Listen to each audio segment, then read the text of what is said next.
informasi materi geografi. Pada pembahasan kali ini, kita akan membahas tentang materi tektonisme dan seisme. Sebelum nonton video pembelajaran kali ini, jangan lupa subscribe ya, karena satu subscribe dari kalian sangat berarti untuk membangun channel ini. Klik tombol loncengnya agar kalian mendapat notifikasi dari channel ini. Jangan lupa share ya, agar kalian dapat berbagi informasi tentang materi geografi. Like jika suka, tinggalkan komen kalian di kolom komentar. Terima kasih. Nah, yang sekarang akan kita bahas yaitu mengenai tektonisme. Tektonisme adalah proses gerakan pada kerak bumi yang mengakibatkan terjadinya perubahan letak atau perubahan bentuk yang menimbulkan lekukan, lipatan, retakan, dan patahan pada kerak bumi.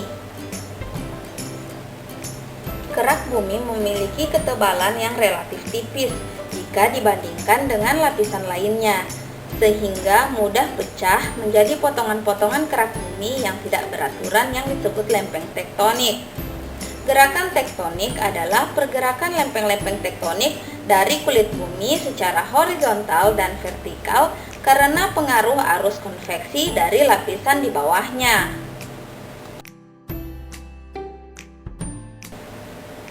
Gerakan tektonik dapat dibedakan menjadi dua, yaitu gerak epirogenesa dan orogenesa.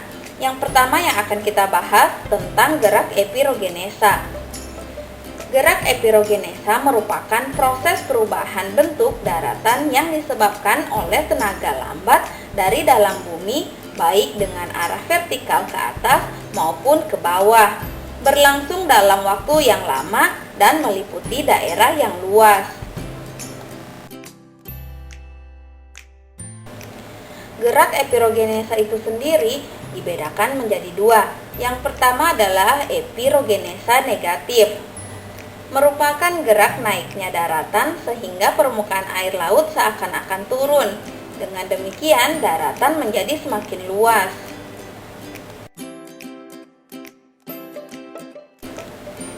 Gerak epirogenesa yang kedua adalah epirogenesa positif, merupakan gerak turunnya daratan sehingga permukaan air laut seakan-akan naik.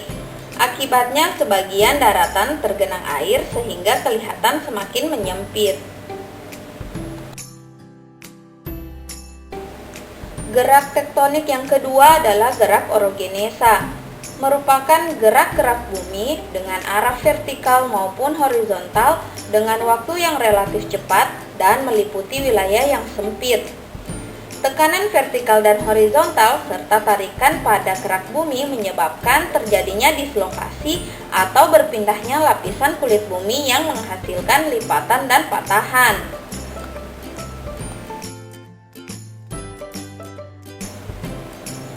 Lipatan merupakan bentukan pada lapisan bumi yang diakibatkan oleh tenaga horizontal yang tidak terlalu kuat dan berlangsung dalam waktu yang lama sehingga lapisan kerak bumi berkerut atau melipat. Berdasarkan bentuk lengkungannya, lipatan dapat dibagi menjadi dua, yaitu lipatan sinklinal yang merupakan lipatan yang cekung ke arah bawah, dan lipatan antiklinal merupakan lipatan yang cembung ke arah atas.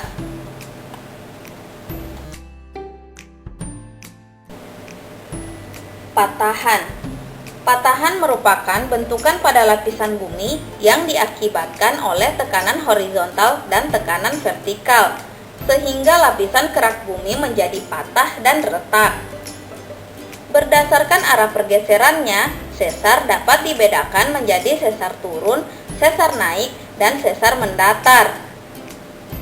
Tipe sesar dibedakan menjadi dua bentuk, yaitu horst atau tanah naik adalah bagian dari patahan yang mengalami pengangkatan lebih tinggi daripada daerah sekitarnya. Graben atau tanah turun merupakan bagian dari patahan yang posisinya lebih rendah dibandingkan daerah sekitarnya. Nah, sekarang kita masuk pada pembahasan pergerakan lempeng. Pergerakan lempeng menimbulkan interaksi antar batas lempeng. Berdasarkan interaksinya, pergerakan lempeng dapat dikelompokkan menjadi 3 jenis. Yang pertama adalah divergen. Divergen merupakan pergerakan dua lempeng yang saling menjauh. Gaya yang bekerja dalam gerak divergen adalah gaya tarik atau tensional. Dampak dari gerak divergen adalah naiknya magma dari pusat bumi yang membentuk lantai samudra atau kerak samudra.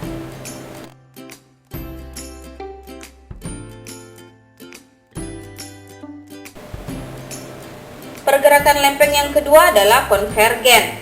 Konvergen adalah pergerakan dua lempeng yang saling mendekati atau menunjang. Ada 3 jenis pergerakan konvergen. Yang pertama yaitu subduksi, yang merupakan pergerakan saling mendekat di antara lempeng benua dan lempeng samudra, serta lempeng samudra akan menunjang ke bawah lempeng benua.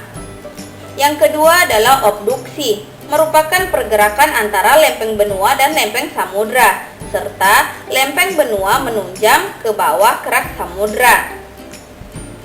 Yang ketiga adalah kolisi, merupakan pergerakan antara lempeng benua dan lempeng benua, sehingga menimbulkan pegunungan lipatan yang sangat tinggi.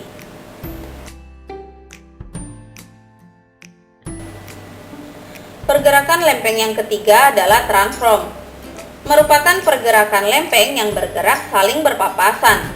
Gerakan ini sejajar dan tidak tegak lurus.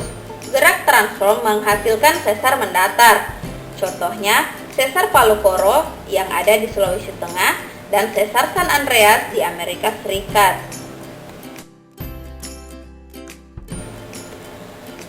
Nah, itulah tadi pembahasan tentang tektonisme. Sekarang kita masuk pada pembahasan tentang seisme. Seisme merupakan peristiwa kegempaan. Gempa bumi adalah getaran yang berasal dari dalam bumi yang merambat ke permukaan bumi yang disebabkan oleh tenaga endogen. Kerak bumi yang pecah membentuk potongan-potongan besar yang saling berpasangan. Potongan-potongan inilah yang disebut lempeng. Lempeng bergerak perlahan dengan saling bergesekan, menekan dan mendesak batuan. Akibatnya tekanan bertambah besar. Pelepasan tekanan ini merambatkan getaran yang menyebabkan gempa bumi. Gempa bumi tektonik yang berhubungan dengan gaya-gaya tektonik yang terus berlangsung. Gempa bumi yang sering terjadi dan mempunyai efek sangat serius berasal dari kegiatan tektonik, mencakup 90% dari kejadian gempa bumi.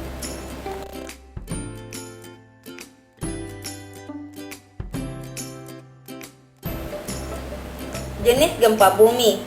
Gempa dapat diklasifikasikan menjadi beberapa kategori sebagai berikut. Yang pertama adalah jenis gempa bumi berdasarkan faktor penyebabnya. 1. Gempa bumi runtuhan atau terban. Terjadi akibat runtuhnya batu-batu raksasa di sisi gunung atau runtuhnya gua-gua besar. Radius getaran tidak begitu luas dan kekuatannya tidak begitu besar. 2.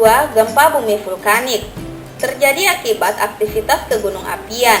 Gempa bumi ini menjadi tanda-tanda awal erupsi gunung api, tetapi lebih sering terjadi secara bersamaan dengan erupsi. Getaran gempa vulkanik lebih kuat dibandingkan gempa runtuhan. Radius getarannya mencakup daerah yang lebih luas.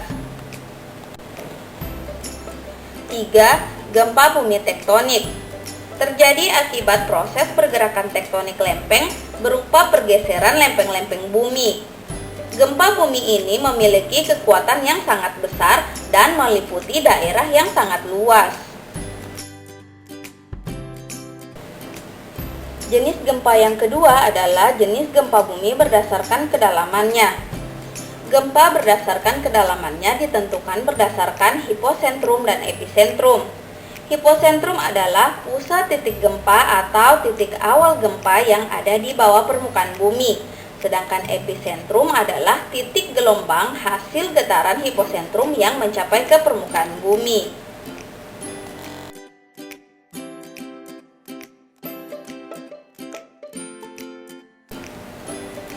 Jenis gempa bumi berdasarkan kedalamannya dibedakan menjadi 3. 1. Gempa dangkal.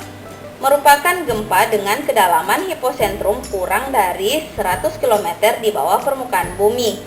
2. Gempa menengah merupakan gempa dengan kedalaman hiposentrum antara 100 sampai 300 km di bawah permukaan bumi.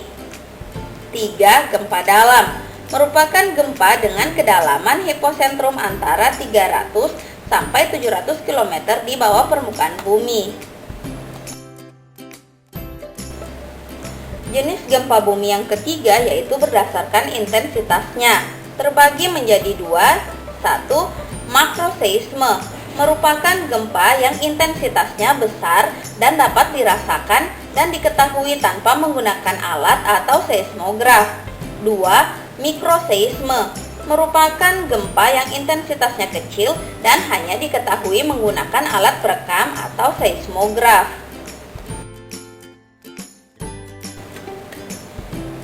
Nah, setelah membahas tentang seisme, kita masuk pada pembahasan tentang tindakan yang harus dilakukan pada saat gempa. 1. Tetap tenang ketika terjadi gempa. 2. Melindungi tubuh dari runtuhan benda dan tidak berdiri di dekat gedung atau tiang.